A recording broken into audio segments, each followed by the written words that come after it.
Hello, my friends. Assalamu alaikum.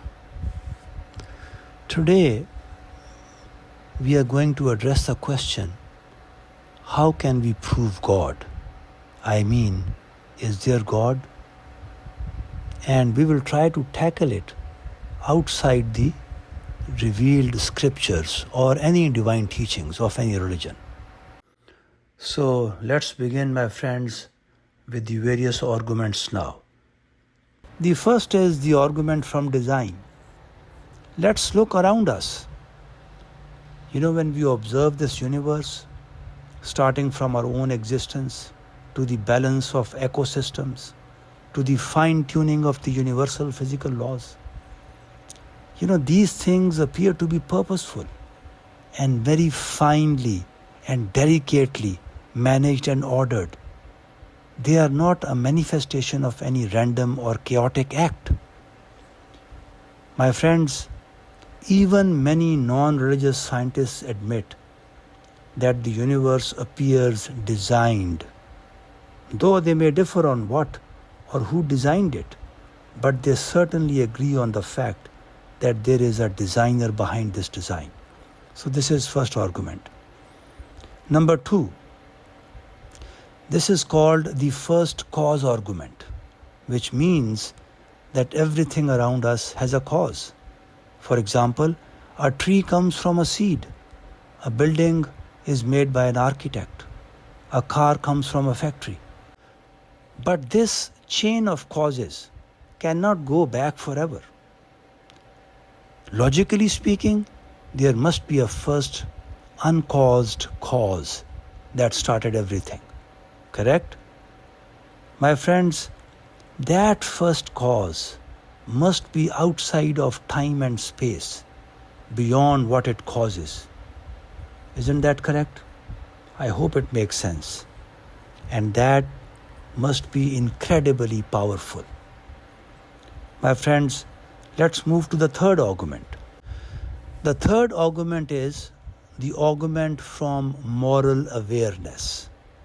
My friends, most people, regardless of their background, believe some things are truly right or wrong. They are not just opinions, but real standards. Just imagine, if morality were just invented by humans, then nothing would be truly right or wrong. Rather, just preferences.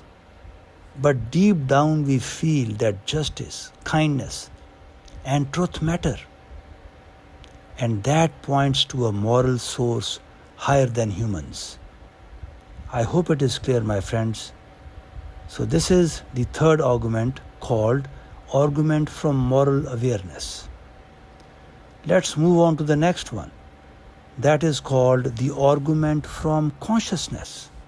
My friends, human consciousness, that is our ability to think, reason, love, reflect, choose, cannot be easily explained or is not easily explained by just chemical reactions taking place in the brain.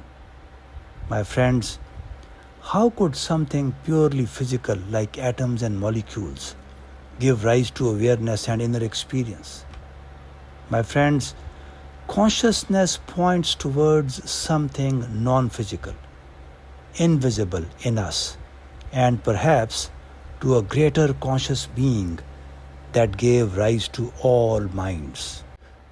My friends, let me also mention here that human beings are not bodies.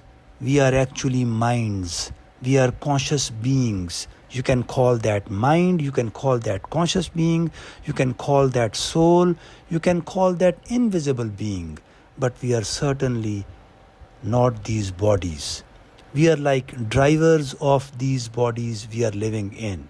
So my friends, it is important to understand because most of us tend to confuse mind with the physical brain.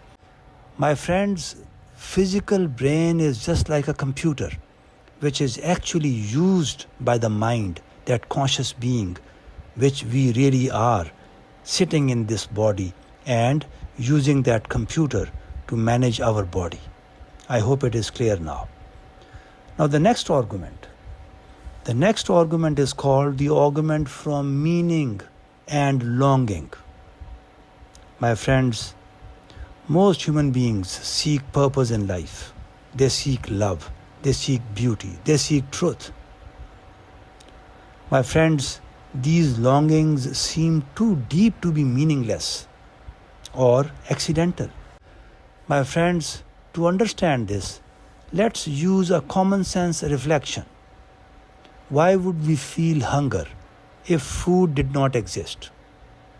Similarly, the universal human longing for meaning may suggest that there is a greater meaning and perhaps a source of that meaning.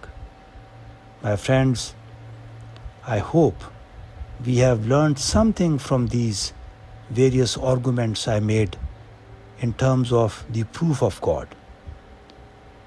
My friends, in closing, I would say that if discovering God depended on complex arguments or understandings, as I just mentioned, then how would a simple person who is not well educated know God? God cannot be like that. God cannot be a riddle for an ordinary person. God must be the simplest and the easiest thing to discover. And what could that be? My friends, the answer is very simple. A sincere heart dedicated to knowing His Creator. My friends, that is all we need to know our Creator. My friends, I know some people might find this argument weak or deficient, but let's test it by developing a sincere heart, dying to know His Creator. Only then we would know whether this argument holds any water. Thank you for listening, my friends. Assalamu alaikum.